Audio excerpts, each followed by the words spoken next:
Now इस part में हम लोग जो है सिस्टम ऑफ लीनियर इक्वेशन को सॉल्व करेंगे बाय यूजिंग क्रैमर्स रूल। तो सबसे पहले आइए देखते हैं सिस्टम ऑफ लीनियर इक्वेशन जो हम ऑलरेडी पढ़ चुके हैं फर्स्ट पार्ट में। बस इसमें क्या करेंगे, हम क्रैमर्स रूल को किस तरह से अप्लाई करते हैं अननोन कोफिशिएंट निकालने के लिए, उसको समझते हैं। तो क्रैमर्स रूल के लिए हमें क्या है, linear system of linear equation चाहिए। तो उसको पहले राइट डाउन कर लेते हैं। So a1x plus b1y plus c1z equals to d1, एक आपके पास एक इक्वेशन है। एक दूसरी इक्वेशन क्या है, a2x plus b2y plus c2z equals to d2 and similarly a3x plus b3y plus c3z equals to d3।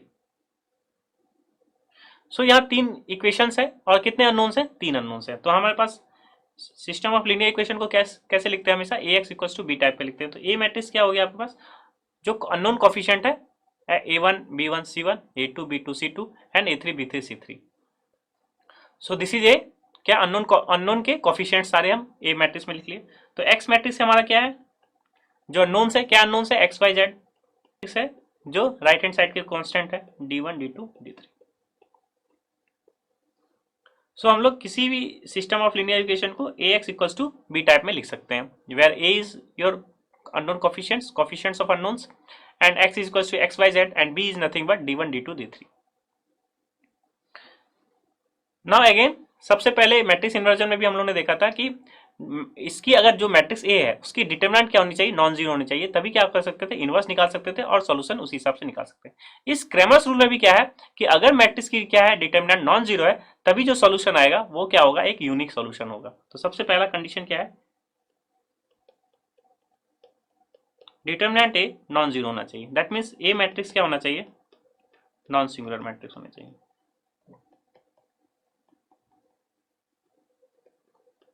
सो इस वीडियो में हम लोग केवल देख रहे हैं कि सिस्टम ऑफ लीनियर इक्वेशन को कैसे सॉल्व किया जाता है।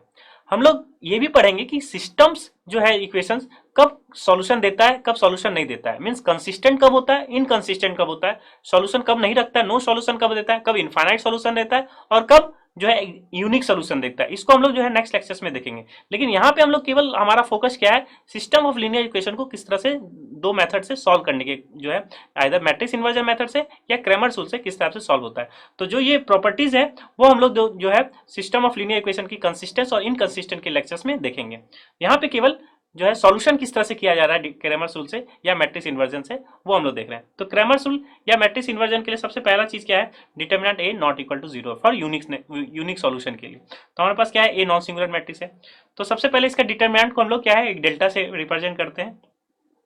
सो this is determinant of A, जिसको हम लोग डेल्टा यूज करते हैं। अगर हम लोग एक अननोन डेल्टा वन अगर निकालनी है, डेल्टा वन मीन्स एक अलग चीज, एक मैट्रिक्स अलग डिफाइन कर रही है, दैट इज में डिटरमिनेंट एक डिफाइन कर रहे हैं। वो किस तरह से डिफाइन कर रहे हैं उसको देखें। डेल्टा क्या है, a1 a2 a3, इसको क्या करें, रिमूव कर दें। जो a1 a2 a3 है इस कॉलम को रिमूव कर दें और जो मैट्रिक्स b का कॉलम है उसको अगर ऐड कर दे तो उसको उस मैट्रिक्स को हम लोग कहेंगे डेल्टा वन। अभी ध्यान दीजिए, जो x का कोफिशिएंट था, x का कोफिशिएंट क्या है, a1 a2 a3, इसको रिमूव किया और जो b का कोफिशिएंट है उसको यहाँ पे क्या करेंगे, रिप्लेस कर देंगे। तो ये we have now this is known as delta one. ये डेल्टा वन है, हम लोग ने किसको रिमूव किया है, x के कोफिशिएंट को किससे रिप्लेस किया है, b के कोफिशिएंट से। x के कोफिशिएंट को b से रिप्लेस किया, इसको हम लोग क्या है, डेल्टा वन। तो सिमिलरली एक और होगा delta two and delta three. तो डेल्टा टू निकालने के लिए क्या करेंगे हम, इसमें हम क्या किए, x के कोफिशिएंट को रिमूव किए, तो इसमें हम क्या कर लेते हैं, y के कोफिशिएंट को रिमूव कर लेते हैं। x का कोफिशिएंट एज इट इज और z का कोफिशिएंट एज इट इज, और जो y का कोफिशिएंट था उसको रिमूव करके हम क्या करेंगे, b मैट्रिक्स डाल देंगे यहाँ।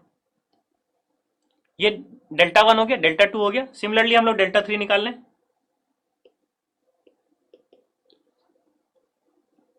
यस, कैस कर चुके होंगे। अब डेल्टा थ्री में क्या करें हम लोग, जो कॉलम ऑफ सी है दैट मीन्स जेड का कोफिशिएंट है उसको रिप्लेस कर दे किससे, आपके मैट्रिक्स बी से। सो हम लोगों ने क्या डिफाइन किया, एक डेल्टा डिफाइन किया जो कि डिटरमिनेंट है, एक delta one, delta to and delta three define कर लिया। ये चीज हम लोग डिफाइन किए, क्यों किए अभी रिवील हो जाएगा। अभी डेल्टा वन क्या था उसको हम लोग थोड़ा उसको फोकस करते हैं और उसके हिसाब से डेल्टा टू और डेल्टा थ्री अपने आप हमें जो है एक ऑब्जर्वेशन, एक आइडिया लग जाएगा कि ये डेल्टा टू डेल्टा थ्री है क्या। सो delta one is nothing but coefficient of x, x का कोफिशिएंट है जो है रिमूव कर दिया गया है और वो क्या है, बी का कोफिशिएंट आ गया है। तो इसको थोड़ा एनालाइज करें हम लोग डेल्टा वन को। यही डेल्टा वन हम लोगों ने कंस्ट्रक्ट किया है। D1 के प्लेस पे क्या हम लोग a1x plus b1y plus c1z लिख सकते हैं by equation one. Equation one क्या है, D1 क्या है, D1 की वैल्यू क्या है, ये है, और D2 की वैल्यू क्या है, ये है, और D3 की वैल्यू ये है। ये वैल्यू क्या करें, वहां पे वैल्यू पुट अप कर दें। ना हमें इस डिटर्मिनेंट की वैल्यू निकालनी है, तो किस तरह से निकालेंगे, या तो आप प्रोडक्ट कर लें फर्स्ट रो के अकॉर्डिंगली, या एक स्मार्टली वे डिटर्मिनेंट की प्रॉपर्टी यूज कर सकते हैं। हम क्या कर लें, इस मैट्रिक्स को जो है column one C1 C2, column one C2 C1 C2, column one C1 C2 C3 है, इसको अगर y से प्रोडक्ट करके, इसको z से प्रोडक्ट करके, और इसको क्या करें, सब्ट्रैक्ट कर देगा C1 में, तो क्या आ जाएगा आपके पास, तो C1 tending to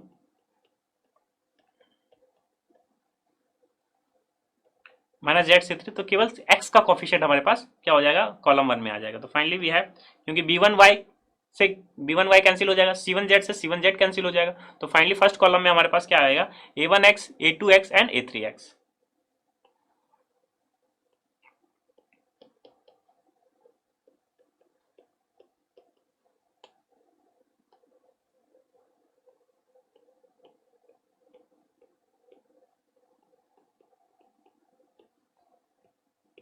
now this is delta one.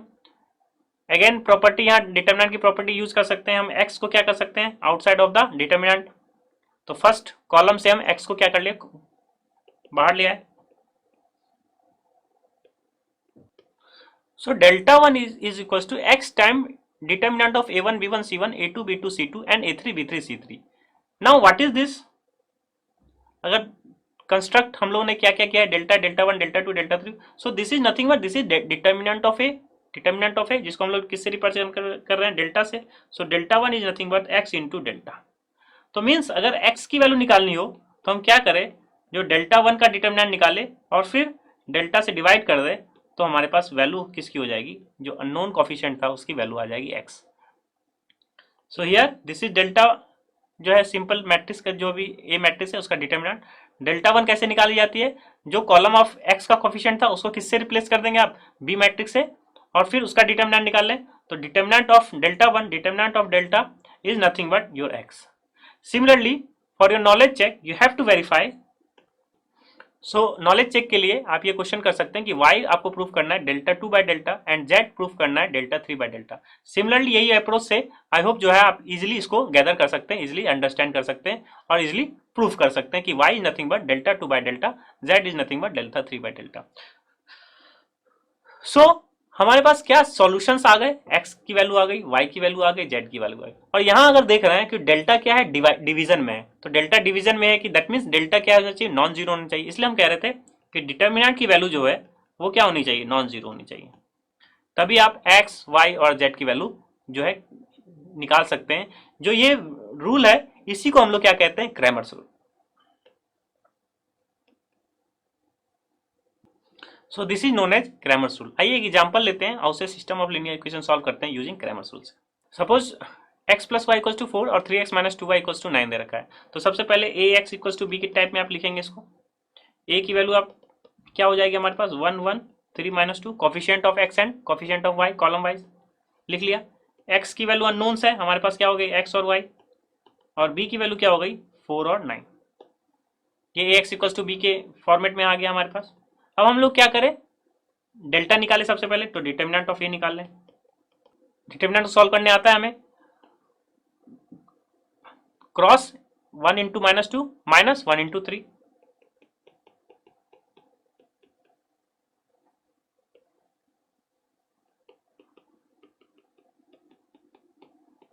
So determinant की वैल्यू नॉन जीरो आ गई, तो हम क्या कर सकते हैं, सॉल्यूशन निकाल सकते हैं।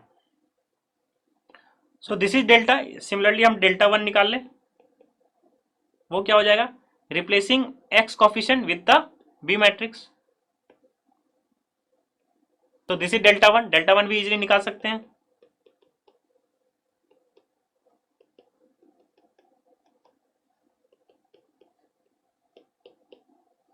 सो डेल्टा वन की वैल्यू क्या हो गई, -17। सिमिलरली डेल्टा टू, अब क्या करेंगे, y के कॉलम को क्या करेंगे, रिमूव कर देंगे, इसमें y के कॉलम को रिमूव करेंगे और क्या करेंगे, b के मैट्रिक्स को पुट कर देंगे। नाउ इसका डिटर्मिनेंट